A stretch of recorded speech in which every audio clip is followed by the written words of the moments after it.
Welcome to the Salt Strong Podcast, disrupting fishing entertainment as you know it. Prepare to laugh. Prepare to get to know fishing legends in a whole new and unfiltered way. And on occasion, you might even learn a thing or two about fishing. Here's your host, Joe Simons. Like diamonds. What's up, Salt Strong Nation? Joe Simons, like diamonds. This is going to be a very special podcast. I'm pumped for you to hear it. This is the audio track from one of the two bonus videos that we're giving to any inshore saltwater angler who downloads the free copy of Redfish Secrets book. If you don't know what Redfish Secrets is, it is the book that Luke is publishing on Amazon this year. And still right now, if you go to redfishsecrets.com, you can get a free copy of the book. Why are we doing it for free compared to selling it for $20, which is what's going to be the price on Amazon, is we want some feedback. We found one of the best ways to make a book or really any kind of content better is to let some people read it or to view it first and then tell us anything that they maybe needed more clarification on, or if there's anything that you really loved and you wanted us to go a little bit further on, or hey, maybe think about changing this, or here's another way to present this. We love this feedback. And so far we've had around 7,000 people have downloaded this thing. And so we're going to be shutting it off pretty quickly. But if you're listening to this now, go to redfishsecrets.com if you haven't already. But one of the two bonuses that we give on top of the free copy of the book are two never before seen videos on how to find the best redfish spots, what tides to fish them on, and even going into some lures and presentation and even boat and kayak positioning tips for all 4 seasons. And so we hear a lot of people saying, hey, I love this video. Could I get the audio, to listen on my car ride or to maybe listen while I'm working out? And so we said, heck, if I'm going to go through it, might as well turn into a podcast. We're giving the video for free anyways. And this will help for those of you who have already watched the video. This will be just a great reminder on what to be looking for when you're targeting redfish in all 4 seasons. And once again, if you haven't got the book, do it now before we take this live on Amazon, because once that happens, we're taking this free PDF offer away. That's at redfishsecrets.com. Otherwise, enjoy the conversation I have with my brother Luke on how to find the best redfish spots in all 4 seasons. Hello, everybody. Joe Simons. I got special guest Luke Simons, my little bro, even though he's a couple inches taller than me. Rub that in here on the webinar. And you can't tell in the webinar, which is beauty. I don't even know why I said it at this point. You ratted yourself out. You didn't have to. All right. So this is part of the Redfish Summit series where we talk all about the where to find redfish all 4 seasons, the when, meaning best times of day, tides, etc., the how, and the when, and the what. Literally everything you could possibly imagine. And we'll try to tie it all in, and we'll try to hit every season as well. And Luke, where do you want to start, dude? You want to start with spring? Let's do it. Yeah. So spring, what do you want to cover first? Let's just go where. We all want to know the where, right? Yeah, that's the most important part. Yeah, that's where most people go wrong. And the good thing, I'll just talk about kind of the Central Florida area. I spend a lot of time both on the Gulf and Atlantic side, and they're surprisingly similar. But as far as the where during the spring, I like to go it's in between the winter hideouts, which are a little bit further inland, and the summer, which is closer to the passes. So I like to be kind of in between, if that makes sense. So not all the way in the near the passes and inlets, but generally within I would say 5 miles is 5 to 10 miles. I would say, depending in Tampa, you can go much further in. But as far as the structure, I mean, the good thing about redfish, they kind of can be anywhere. But the structure I like to find are the combination, my favorite combination in spring, really all seasons, but oysters and seagrass that's near shoreline of some sort. So if I can find those variables, I'm very confident there's going to be redfish around. And I don't like so much the oyster bars that are kind of out there by themselves, where there's 50 plus yards in between them and the shoreline, because at the high tide, they're just going to be sitting. They're just going to be total dolphin candy because there's really nothing for them to hide to. But those oyster bars that are right up against the shoreline, even at the high tide, if dolphin comes by, they can just retreat next to the shoreline and get protection. And then at the lower tides, they can use those oysters as protection from dolphins. So oyster bars is number one. If I can find it near grass, that's a huge plus. And if it's near the shoreline, that is a really important feature.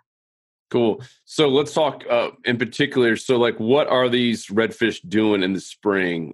Winter's over. It's slowly starting to warm up. Water temps getting a little bit warmer. Still not like summer warm. Like, what's kind of happening with the overall biology? Well, they're comfortable. I mean, it's not too hot. It's not too cold. So I never really pay attention to the water temp. It's going to be close enough. Like they're not going to be overly cold looking for the warm pockets. And they're not going to be overly hot looking for dissolved oxygen. They're going to be pretty comfortable. And so in that instance, they're mostly going to be following the bait fish. So if they can find, again, bait fish and have protection, that's really it. Like those are the two key things. So I really don't worry about the water temp. I really worry about the bait. I'll look for birds and bait. And then if I can find birds diving near a shoreline, if I see egrets, you're lining up a shoreline or any kind of water bird that's out there waiting. That's just a telltale sign that it's that there's food in the area, and redfish will most likely know where that is as well, and they'll be hunkering down because they'll be on the move, and they'll just keep moving until they get to an area where there's abundance of food and hang there for a while. So typically my spring strategy is to go out and just look for bait that's near structure, ideally in an area that structure where it's close to a shoreline where there's dolphin protection, because that is, I think, not enough people put that as an important feature. Those dolphin, they're the ultimate predator, so redfish are terrified of them. Cool. Do you want to pull up a map real quick, and like we'll kind of show like an example spot for all 4 of these seasons? Sure. Let's see. Let me pop this open.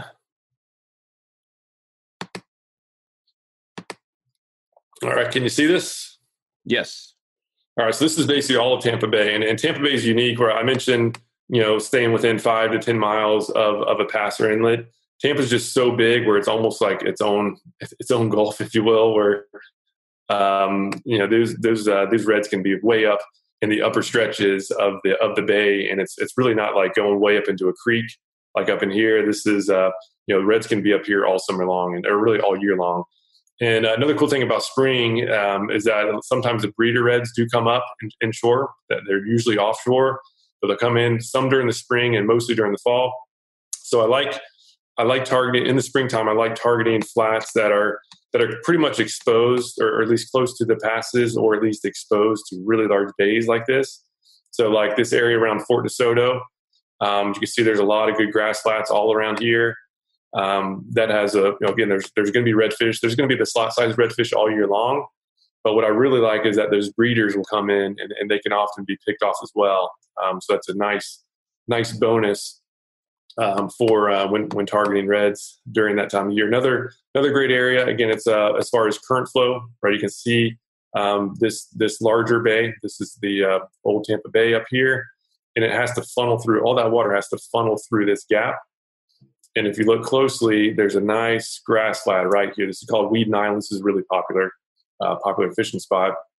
But just based on its location in the bay, you can tell that there's going to be some good, clean, good water flow across this flat.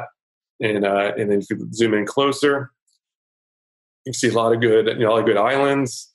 Zoom in real close. You can check this island out, and then right on this end is an oyster bar. Right, so this is exactly the scenario that I look for. And so we have this island. This is Mangrove Island. And then this white stuff, you can't really tell quite as good on this. This is an oyster bar and surrounded by grass, right? And so this is literally the textbook type of spot. Again, another spot right here. This even has a nice little point. So this is an actual shoreline versus an island. I do prioritize shorelines more than islands in many cases. So again, shoreline with a nice point.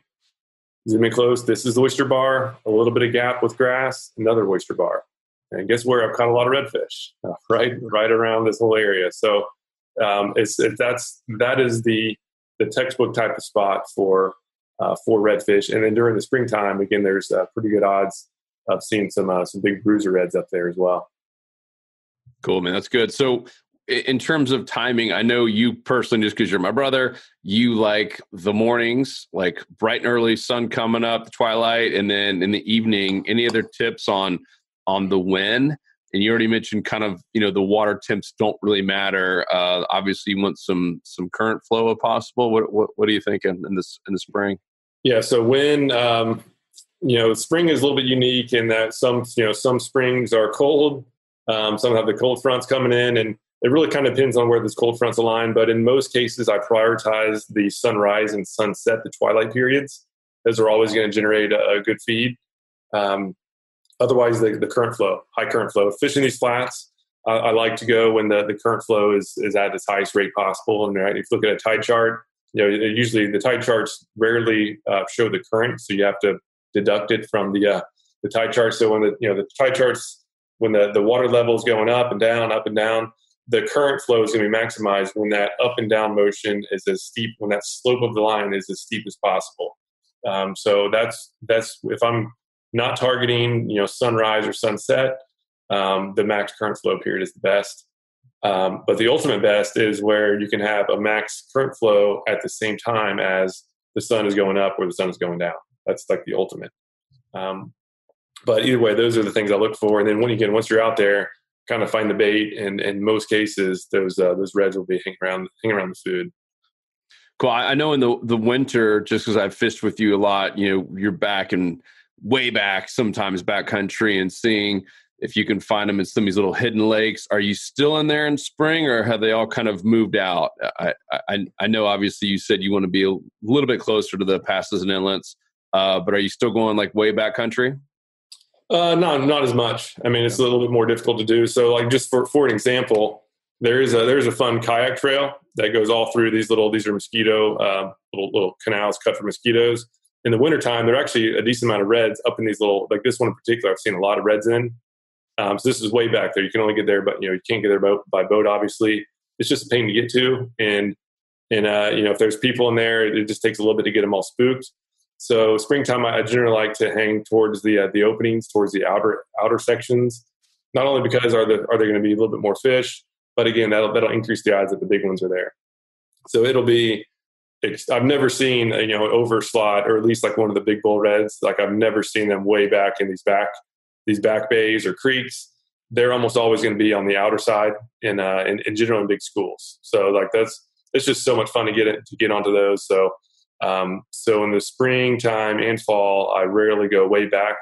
I generally like to stay out on the outer sides, again, whether it's up here or really any of these flats. That's not just, I'm not going to pick just Wheaton saying that's the place to go, because that's just the most popular. It gets like overly fished. There's a lot of people there, but the same scenario happens with all these flats, and even going up into Clearwater and south as well. So it's not just a Tampa only thing.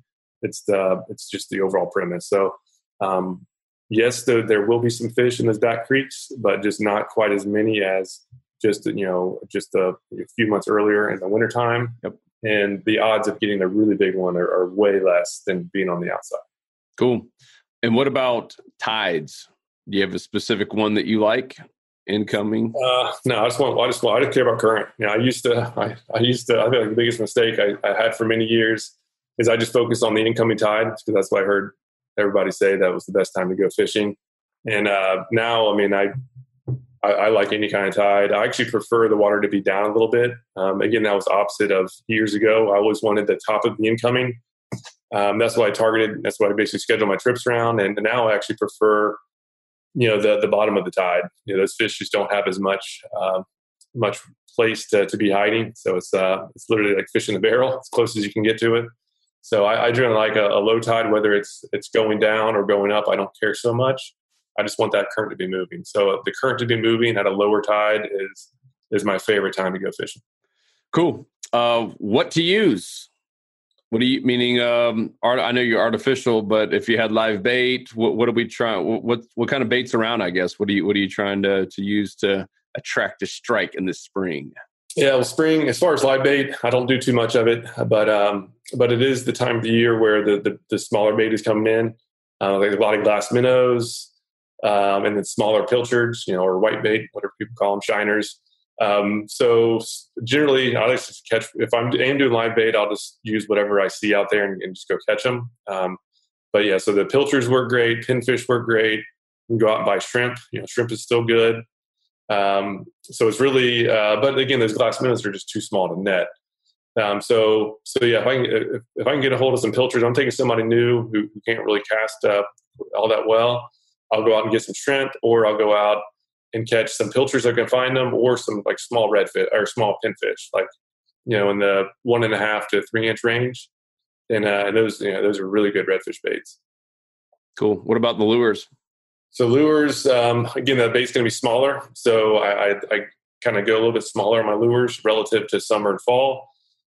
So I'll use like a 3-inch little paddle tail on a jig head. It's like hard to beat. A weedless gold spoon in case those puffer fish are bad on the soft plastics. Weedless gold spoon is a solid choice. I like the Johnson Sprite silver minnow, or Johnson silver minnow in gold color. 1/4 ounce is my favorite, and it's the old trusty jerk bait on a weighted hook. That's kind of one of the baits I use all year long.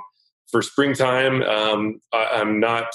Sometimes I'll actually, if I see a bunch of small bait out there, instead of using that 5-inch tail, I'll just tear off like an inch or two, or 1.5, maybe even 2 inches, to have like a little smaller profile.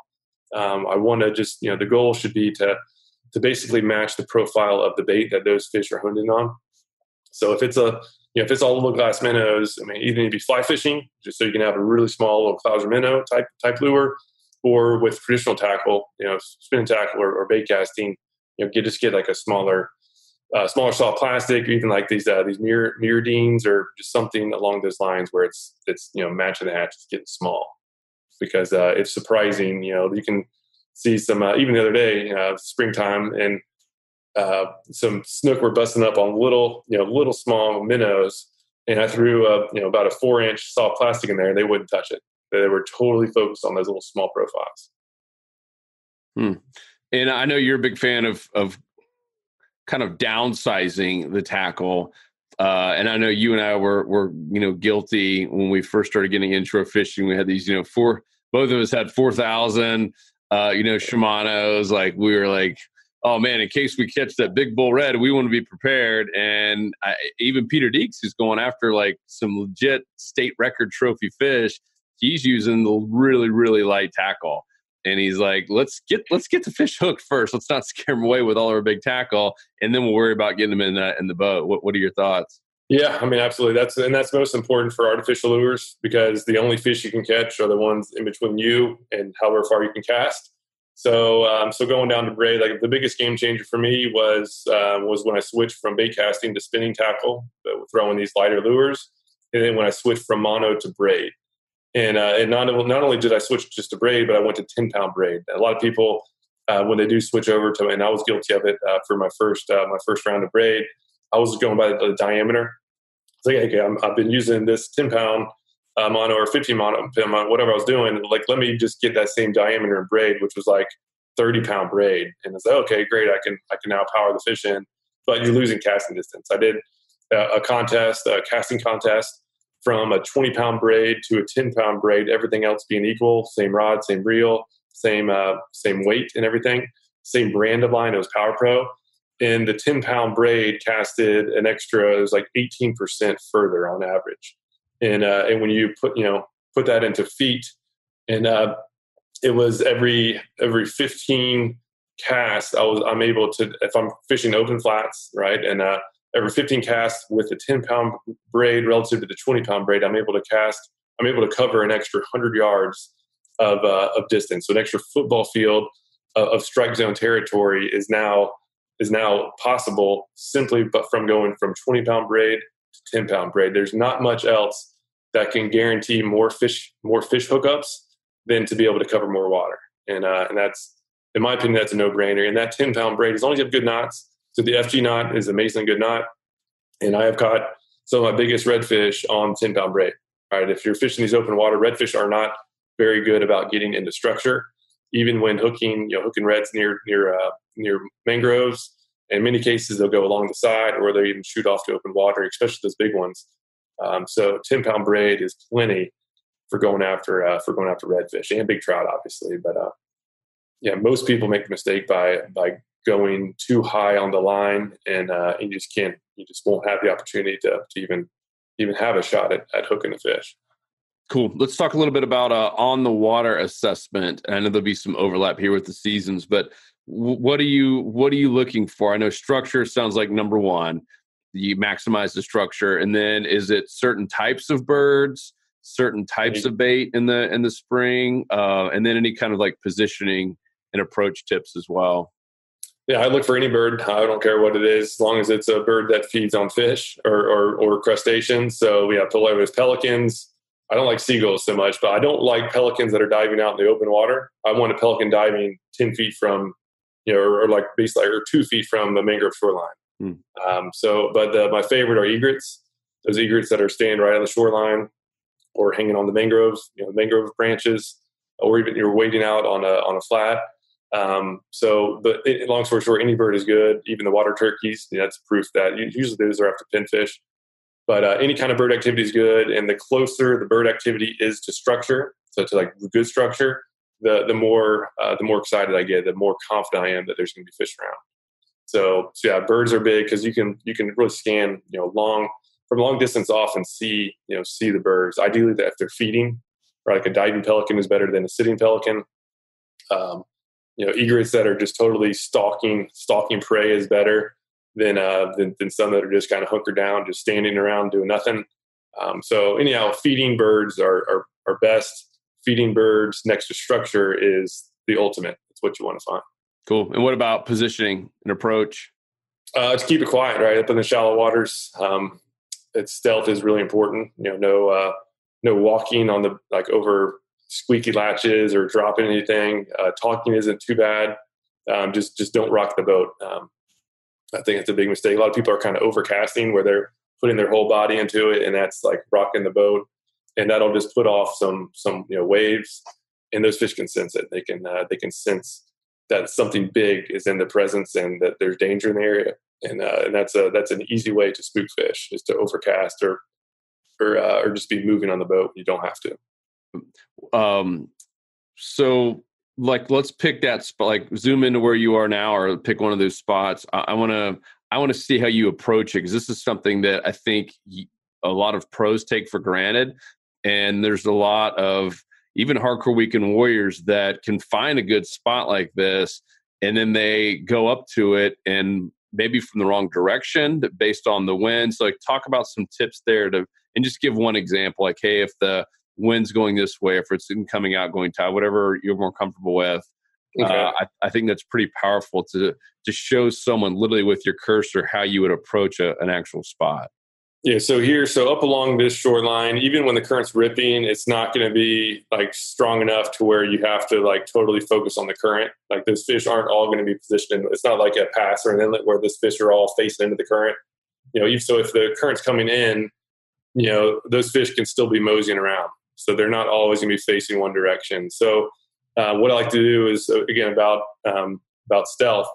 The further you can cast, the more likely those fish are to have no idea that you're there. They're more likely they are to strike. Their guard's going to be down. So I like to use the wind as a big barometer of where I come in. So say I wanted to fish these 2 points, right? These 2 oyster bars, and the wind was coming from the north. I'm going to start from the north. I'm going to start way up here, and then I can cast long distances, cover every area, every bit of this, and just keep moseying down and just cover as much ground as possible without spooking fish.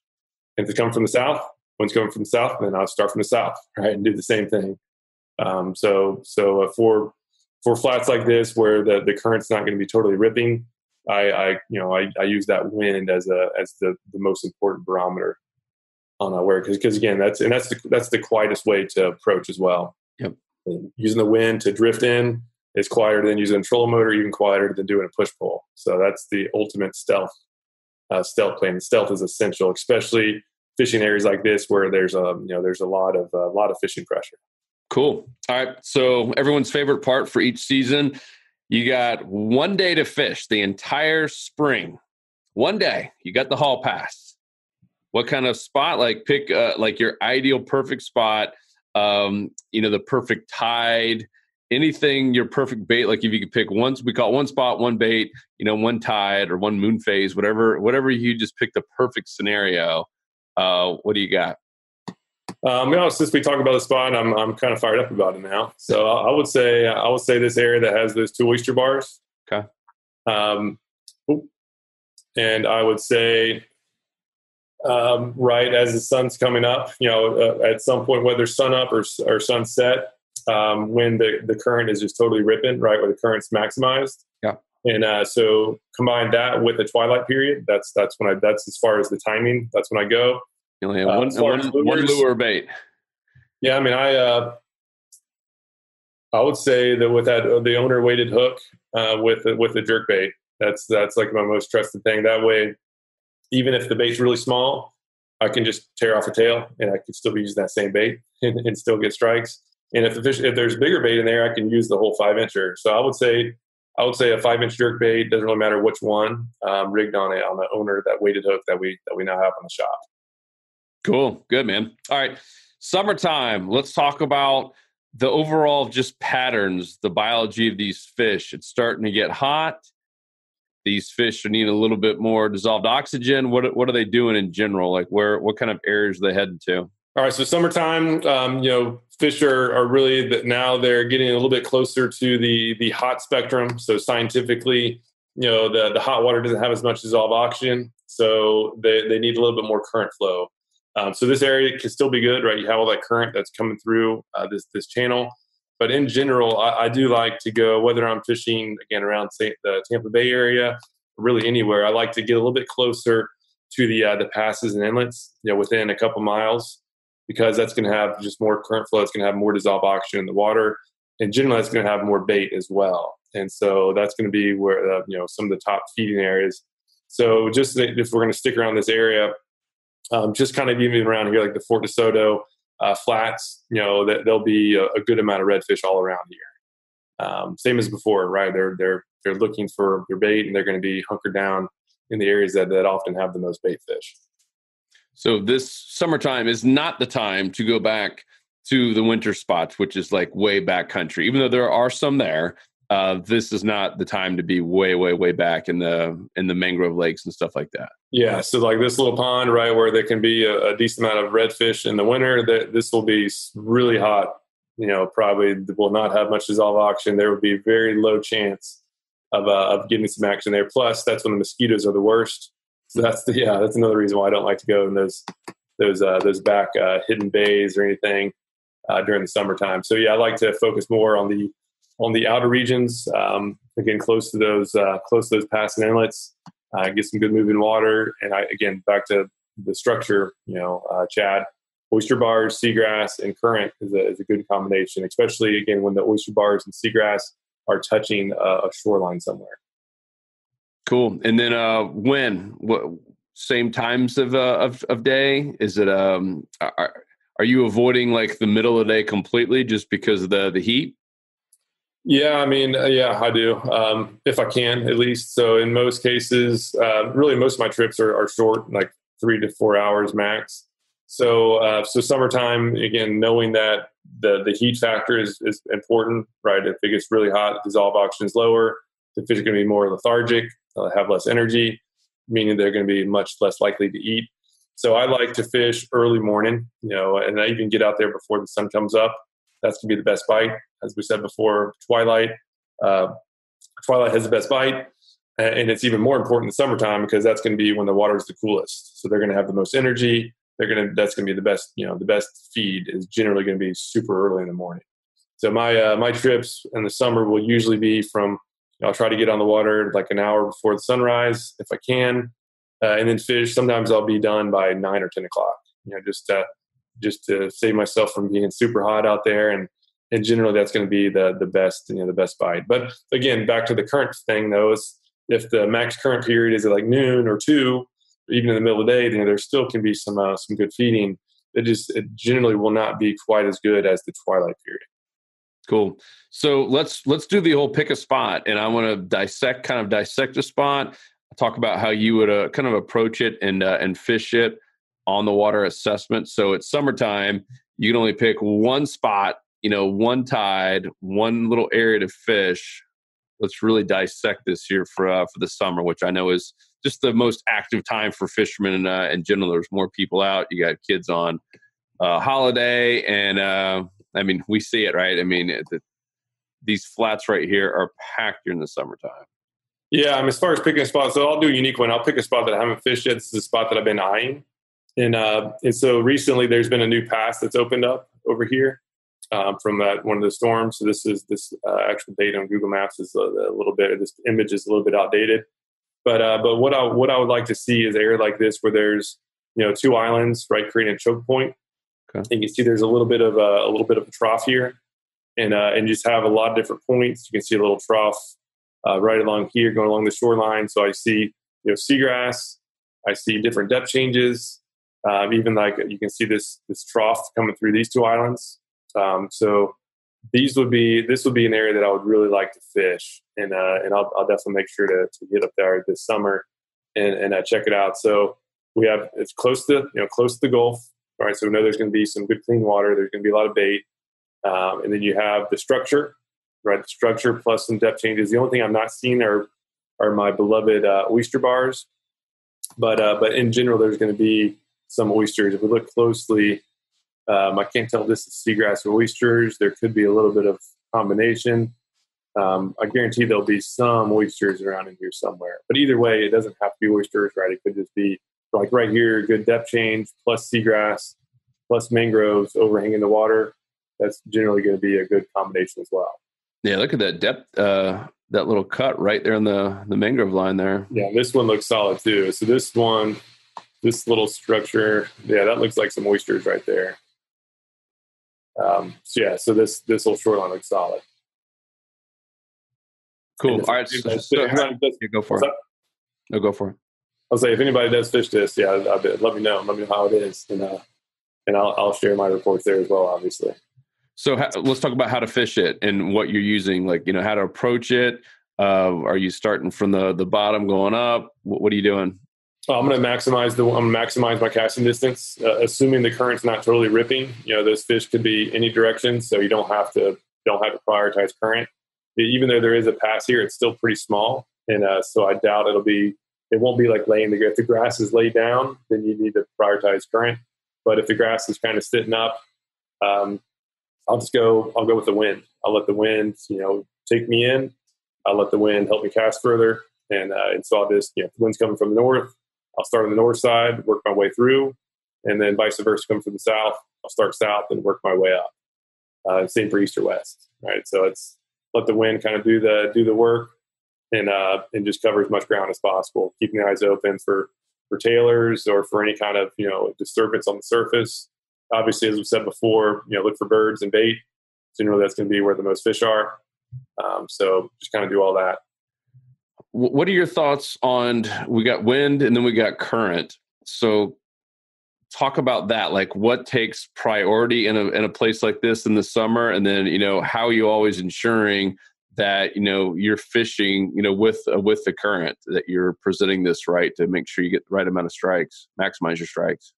Well, we can get really in depth, but the high level overview, there's a whole course on it that we did for the in depth stuff. But the high level overview is if the current's not really strong, then just use the wind, right? And if the current's super strong, or if it's laying down the grass as before, then odds are that those fish are going to be focused in that direction, and you need to be presenting your bait to them from that direction. So if the current's ripping, then don't even worry about whatever the wind's doing. Focus on the current. If not, focus on the wind. Let the wind take you there. Let you cast further. But is there ever a time you're going against the grain in terms of having your lure? No, if the current's ripping, you got to go with the current. What if it's not ripping? It's just moving. Then it doesn't. Then you can use the wind. Then there's some wiggle room there. But it's again, it can get detailed, but the high level thing, if the current's ripping, focus on the current. If not, then you can use the wind and just experiment around, right? There's a kind of a gray area where they can go either way. And it's cool. As long as it's not ripping, it's not a guaranteed you have to use the current. Got it. So what are you using, dude? What kind of baits in the summertime? Summertime, same bait. I mean, same. I like that weighted hook with the soft plastic. Jerk bait. This water is pretty clear, so I prefer the split tails versus paddle tails for covering the real shallow stuff. For the deeper water, for hitting these troughs, I would probably switch to a jig head with a little small paddle tail. And the bait will usually be a little bit bigger now, so you can use up to a 4-inch paddle tail, perhaps maybe bigger if the bait's big. But yeah, so deeper water, jig head with a paddle tail or like a gold shrimp, and then the shallow water, that weighted hook with the jerk bait. It's hard to beat. And then if the puffer fish are bad, I'll switch to that gold spoon. Same gold spoon as before, the 1/4 ounce gold spoon, the Johnson Silver Minnow. What are your thoughts on colors in the summer for lures? I just use natural. I use like green. Green is good. The water around here, as you can see from the map, is greenish. Got a green tint. It's those bait fish will naturally be kind of getting the same coloration as the water in most cases. That's what the fish are generally looking for. So green is good. White is always white's always positive. So white basically mimics the color of the water. As the fish is 5 feet away, there's a white bait. It will look green in green water. It'll look orange in orange water. It just takes on the color of the water. So white's a smart play. But in general, it's more about the action of the lure versus the color, and in the size as well over the color. So I do action and size over the color. So I don't switch colors. I just go with one. I usually stick with the natural and go with it. Got it. Cool. Anything else in the summer? Anything else stick out in terms of other types of areas or tips that you might do differently? Yeah, again, summer, it's find the bait, right? Ideally with some current nearby, and that's going to be a pretty good ticket. There should be some fish around. What about the actual beaches? You ever catch any reds off the beaches? Sometimes, they'll be cruising some. Snook will mostly be out there, more so than reds, but there will be sometimes. But just in general, as far as targeting reds, I would be focused my time around these islands and versus the beach. But it is possible. Cool. And what about water temp? I know we've had debates on this in the past. Do you even ever look at it, or are you just trying to find the general area where there's more water flow and more dissolved oxygen? Yeah, I've never looked at the water temp gauge on my depth finder. I just know I am mindful though. So in the summertime, I am mindful. Okay, if I'm not seeing fish around, like if I go into the back of this cove and I'm not seeing fish, that probably means that the water's too hot, and I need to find some cooler water. I need to find some cooler water or water that has some current flow. And so, I don't really care so much about the exact water temperature. I just care that I am mindful of the needs of the redfish, of their comfort. And hey, if this water's too hot, then start looking elsewhere, right? Same for like way back in this back cove. In the middle of the summer, this might not be quite as good, right? This is probably going to be a little bit stagnant and pretty hot. Obviously, probably a lot of activity from kayakers as well. So instead of going way back in the back little coves, I would stick more towards these outer points and such. So don't care so much about the absolute. It's more about the relative. For this bait here during the summer, I just want to find whatever temperature is a little bit cooler than the rest of the area, with a little bit more current than the rest of the area, and that's oftentimes going to be where those reds are. Cool. It brings up another question that I know a lot of people have. How long do you normally stay in a spot before moving if you're not getting any strikes or seeing any boils or activity? Well, if I don't see anything, not long at all. 5 minutes. If it just looks totally dead, there's no bait, there's no anything, then you're wasting time. I fish kind of fast. I usually have short trips, like 3 to 4 hours max. So, wasted time in a dead zone that's just a time waste in my opinion. So I go fast till I start seeing. I purposely try to spook some fish just to go fast, and so once you spook them, okay, now you at least know they're there. And then this time, I go super slow. So I go from kind of overly fast to like really, really slow. Once I start figuring out where those fish are holding, because in general, once you find where they are, that's going to be a trend that'll last for at least a couple hours. So I try to find where they are as fast as I possibly can, and then I just totally focus on whatever I see, and have that as my game plan. So I do pick out a handful of spots, but I don't lock myself down to a specific thing that I have to do. I just go out there. I try to target the oysters, seagrass, areas with good combinations of structure, and then find whichever one that they're holding to. Sometimes like the oyster bars, sometimes they're really gravitating toward the mangrove lines, sometimes the potholes in the seagrass, and then whichever one of those has the most action, then that's what I just focus on. Cool. And, in general, that works out pretty well. Cool. So let's move on to fall. Fun time. A lot of massive fish caught in the fall. Got college football. Weather's starting to cool down a little bit from the hot summer days. Not as many mosquitoes, at least in Florida. What are you doing in the fall? What are the fish doing overall? What's the biology? What's starting to happen? So the fall is my favorite time for redfish, and so that's when the big breeders come inshore. That's when a lot of the breeding happens. So those big bull reds will come into the inshore waterways. And so that's the time where you can go out, catch some slots, and then catch some big boys as well. The 40+ inchers. So what they're doing too, and that's when there's like the mullets going on. A lot of times there's a lot of big bait around. So this is the time to kind of go to the biggest lures. I usually use like the 5-inch jerk baits, or even bigger, or like the bigger 4 to 5 inch paddle tails. And just cover those same flats really, and they can be closer to the bays, and they can also be up here as well. Again, that temperature isn't really a factor. They're not overly hot, and they're not overly cold. So they're going to be looking for food, and they're generally going to be hanging where the most food is. Cool. So, something I haven't asked yet on your pre-trip planning is pretty critical, and you can just talk about it in general, what you're doing. But I'd love to hear what you do in terms of pre-trip planning, meaning how much time do you spend looking at these maps? How many different spots do you pick? Like, are you picking 3, or is it just a general area? Tell me what's going on in your head in terms of pre-trip planning.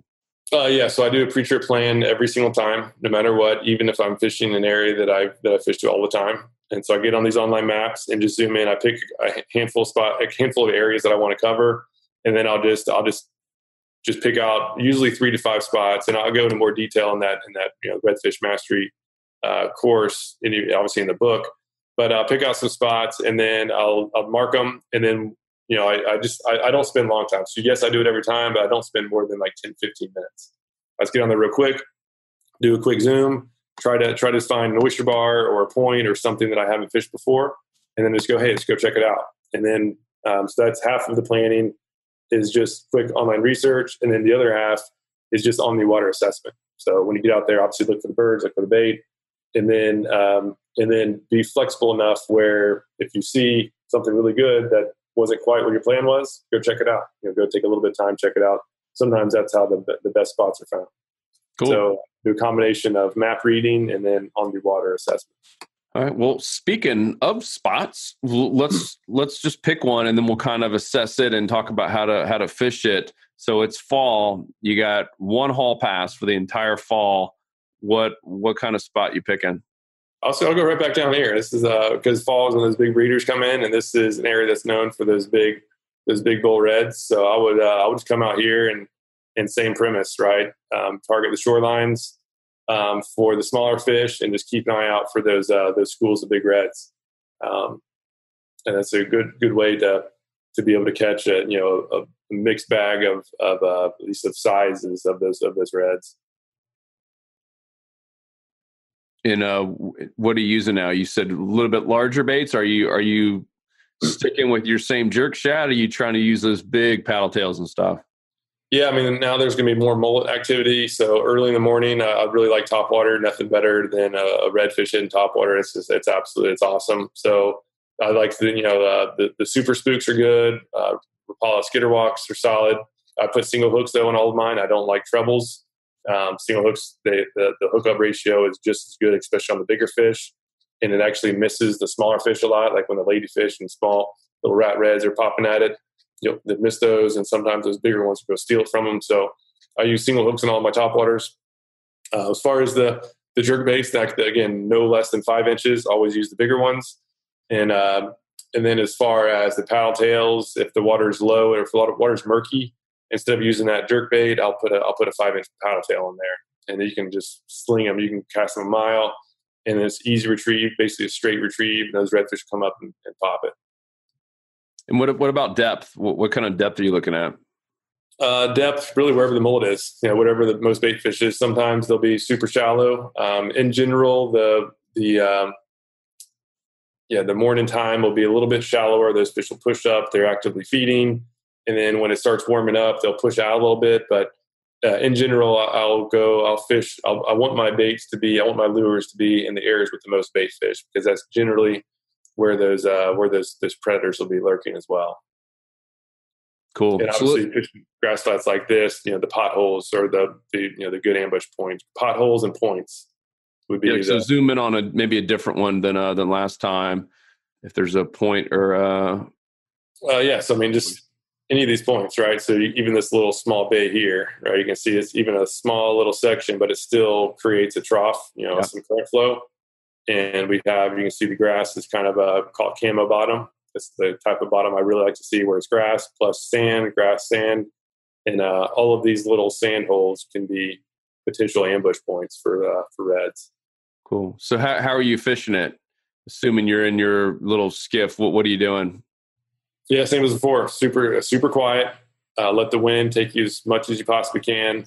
You make the wind your friend, and just keep your eyes focused for any sort of water disturbance. You never know if it's a tailing red or even a waking red. A lot of times it's just mullet, but you never know until you cast. So if I see any sort of disturbance, I'm casting towards it. Cool. Color? Do you change it up at all in the fall? No, not really. It's more about the size, where I try to just match whatever size fish I'm seeing, bait fish I'm seeing, and then go with whatever I got. Usually green. Green is the safe bet, and white.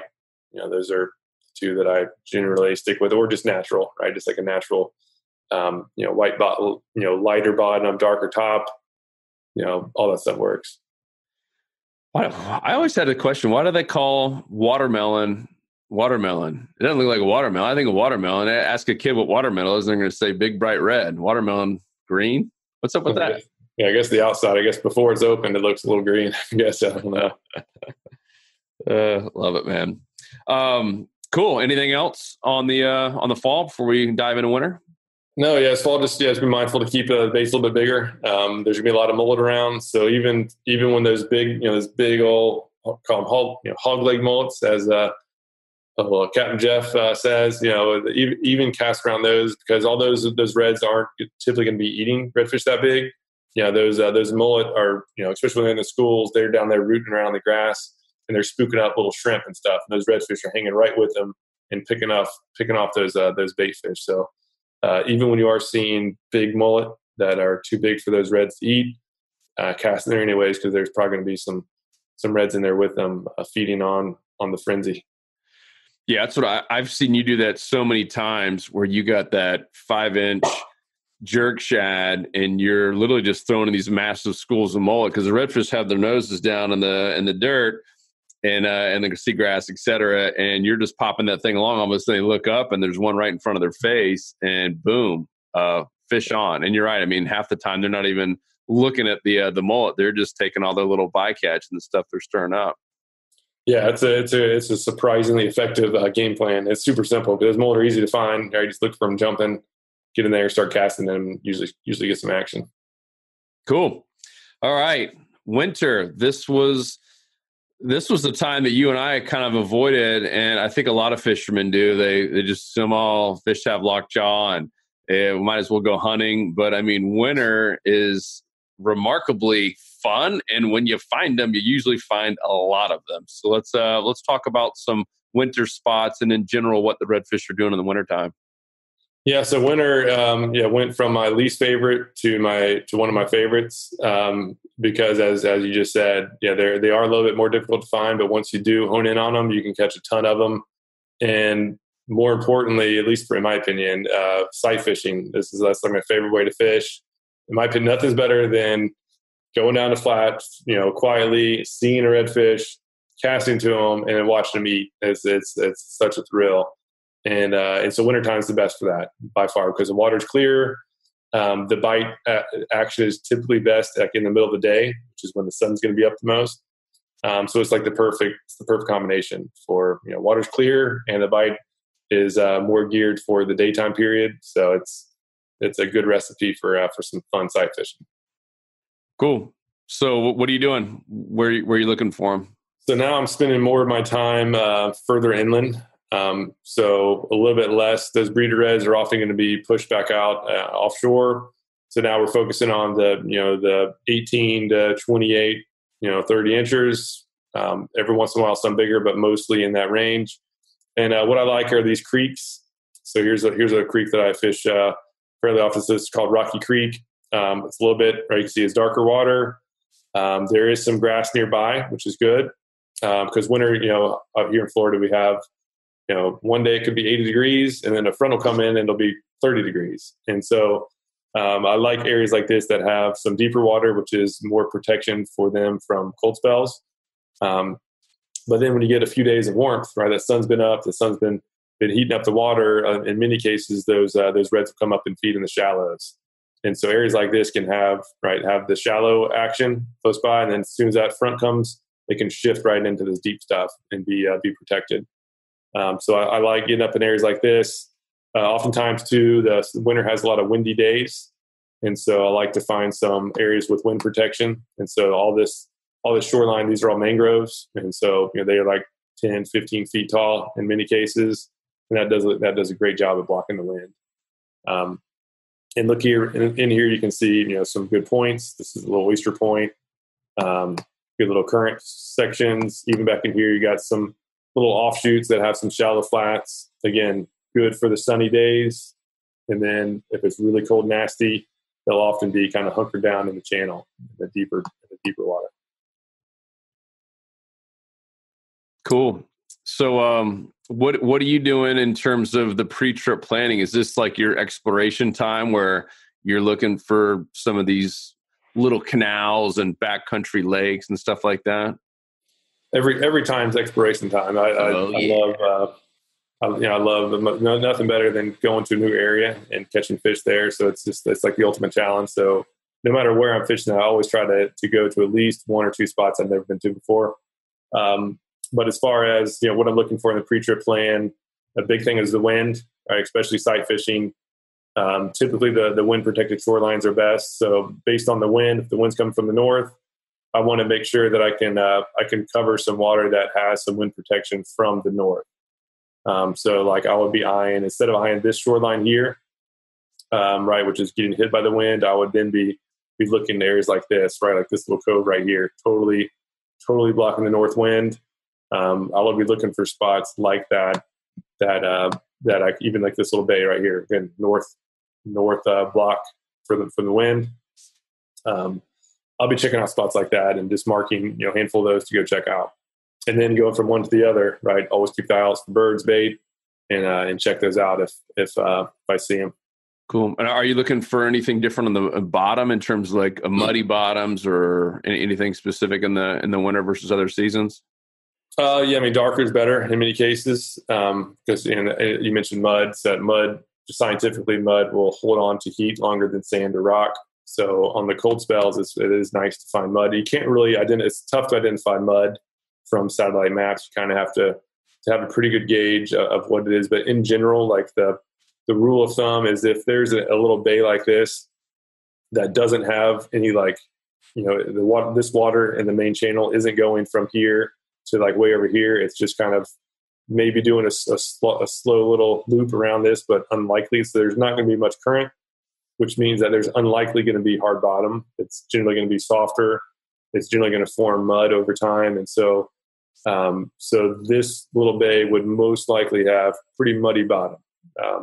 I've actually never fished this one, so I don't know for sure, but that would be my guess. And so given that, right, you can see it's pretty dark. And so given that after a cold spell and like after the sun is finally beaten down, this little bay is almost guaranteed to be warmer than this deeper section. So those fish will oftentimes come up here because it's more comfortable, and there's surely going to be some food for them to go grab as well. So Cool. long story short, I do look for mud, but it's not, there's not like a perfect way to find it. You just kind of have to kind of use the water flow to determine. High water flow, there's less likely to be mud. And then when there's low water flow, the percentage of mud is going to be highest. And what about depth? You kind of mentioned it earlier, and let's talk about depth and then maybe time of day, because I think that comes into play a little bit more in the winter time. I know CA always says, what is it called, like a gentleman's start? No reason to start at 7 a.m. in the winter. What are your thoughts on that, and how do you kind of change tactics during the day in the winter?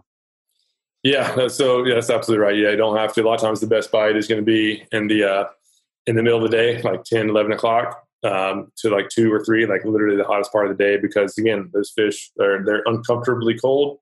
And so they're going to be most active when they get a little bit warmer. Their metabolism is going to start moving. So yeah, in most cases, I enjoy my sleep. And so I'll sleep in. I get on the water by like 9 o'clock-ish. But granted, if you want to get out there early, they'll still be biting. They're still going to be eating something if there's an easy meal presented. So in the morning, if I'm going to get up early, I would start out fishing the deeper stuff. Beginning because the water's cold, that shallow water. So overnight, these flats are going to get zapped by some cold. And so those fish will generally retreat into the protection of deeper water. And so early in the morning, I would target, like little points like this. Nice little points here. It looks like a nice little oyster point. So these would often have some good action. And then as the sun's coming up, as these flats, both up here and out here, as those are warming up, then I'd start shooting out there to get some sight fishing. That's the ideal sight. I like sight fishing. I feel like around 10 to noon, if not a little bit later, is often going to be the best sight fishing, because it's still a little bit early. Those fish are just now starting to get warm. They're starting to get fired up, and that's oftentimes going to be the best bite. Cool.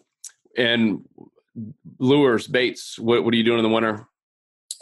Same general bait. I mean, I just love these soft plastics. As I said before, you can just change the size so quickly. This is the time of the year where there's the least amount of like white bait and like pilchard type bait. And so, and the bait's often smaller, the stuff that is there.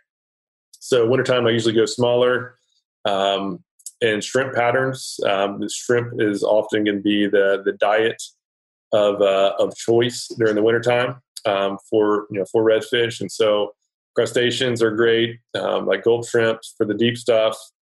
But even those little jerk baits, split tail jerk bait, if you look at some underwater footage of them, we have some in our courses, is that when you're doing the double twitch retrieve, I mean, it really does look like a scared shrimp. Scared shrimp, when they get scared, they dart, usually 1 or 2 darts, and then they slowly settle down. That jerk bait looks exactly like that. So that's a reason why I like the jerk baits, is because it mimics both an injured shrimp and a scared shrimp and an injured bait fish. So regardless of which one those redfish are keyed in on, they're going to be likely to strike it. So I'll still be using the jerk baits on the weighted hook and the shallows, and then for the anywhere from 2.5 feet or more, then I'll switch over to a jig head with like a gulp shrimp. It's hard to beat wintertime lure. Are you slowing the retrieve down, kind of like doing bass fishing in the winter? Yeah, colder it is, slower you go. That's the general premise. And obviously, like all times of the year, right, you should be adjusting the speed, the cadence and speed of your retrieve, because even in the summertime, sometimes they like it slow, especially in the middle of the day. But even in the winter, sometimes they like it fast, even though it's wintertime. So generally in the wintertime, slow in the morning, faster in the afternoon as they start getting fired up.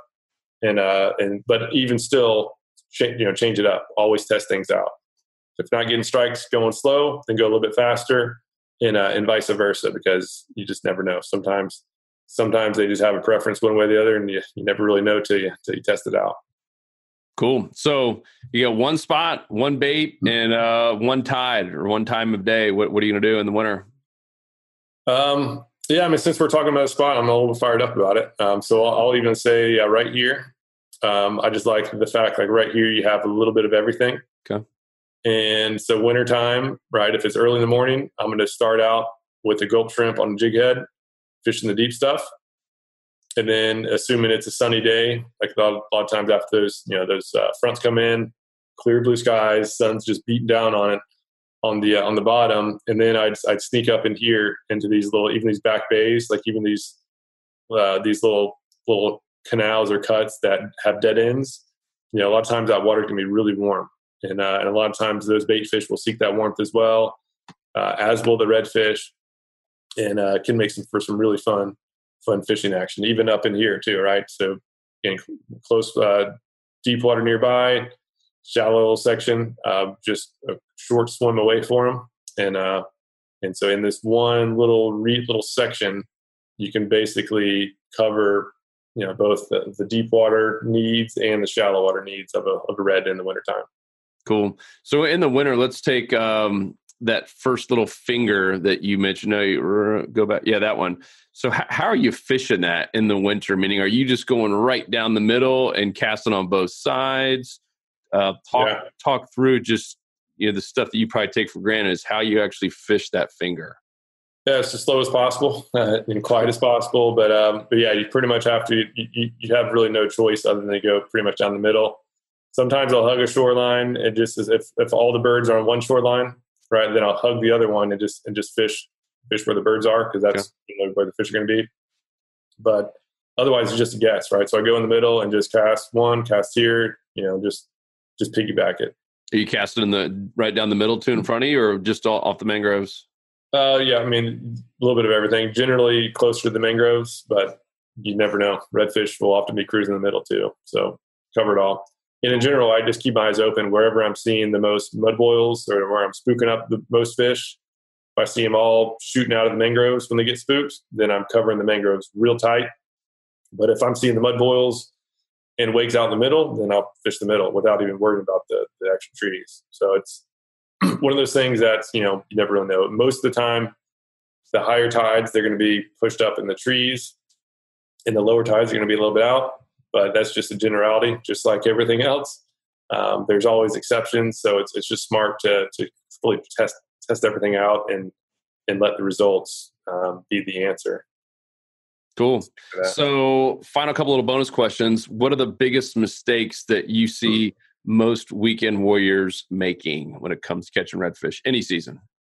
Well, first of all, just choosing the wrong spot, right? So, like in the heat of summer, going up into a little finger like this is probably not going to be good. Not good at all. I mean, it's hard to even catch catfish in spots like that sometimes.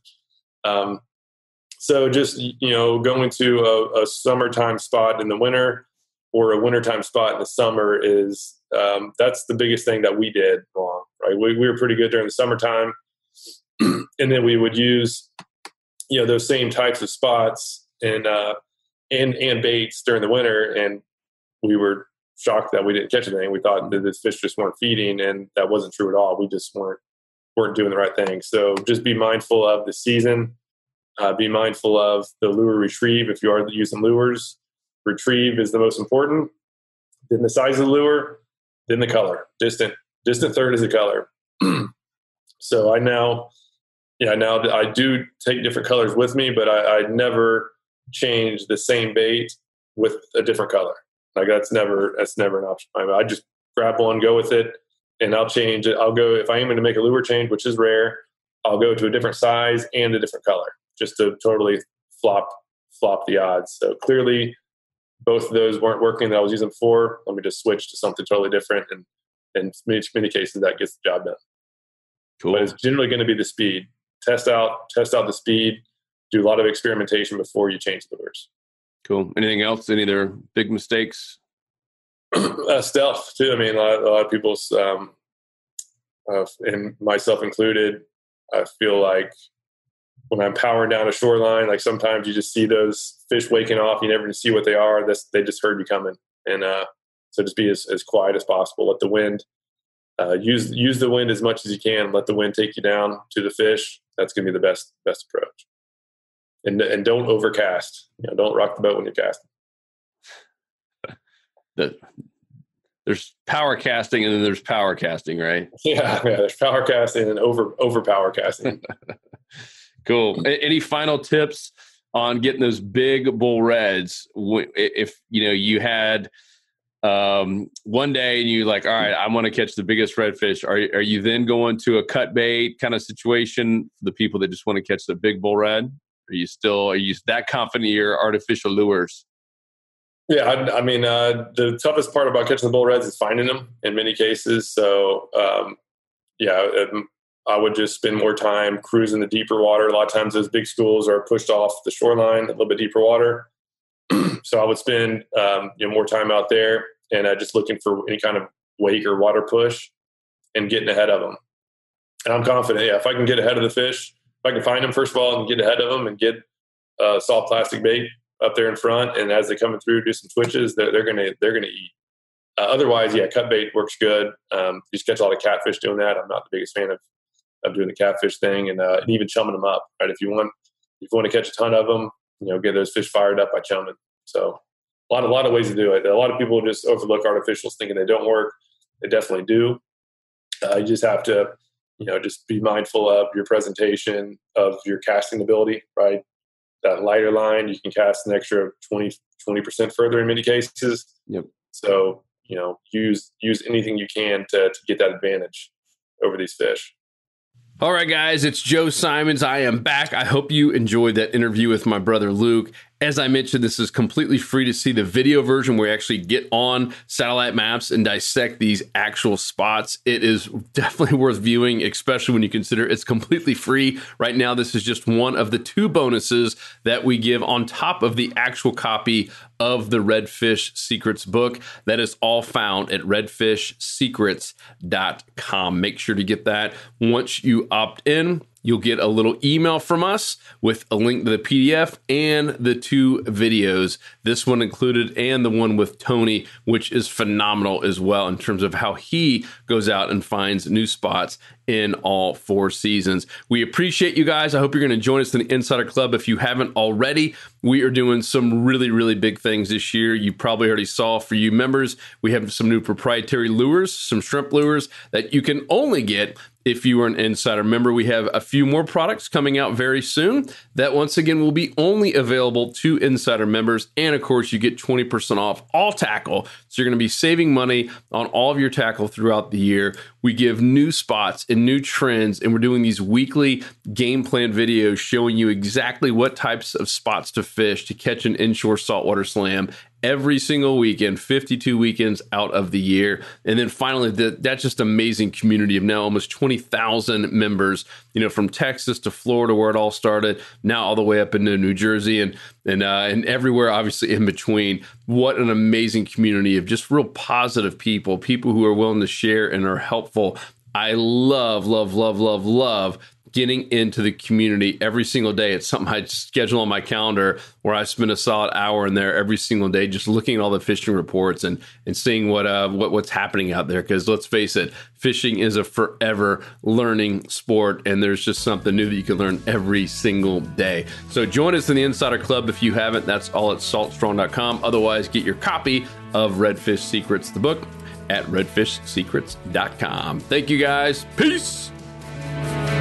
'Cause fishing, it's in my soul. It was passed down to me from the days of old. To find us on the water, if there was a way.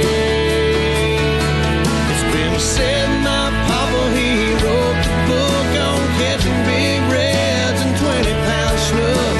I wish I knew all the things he knew today.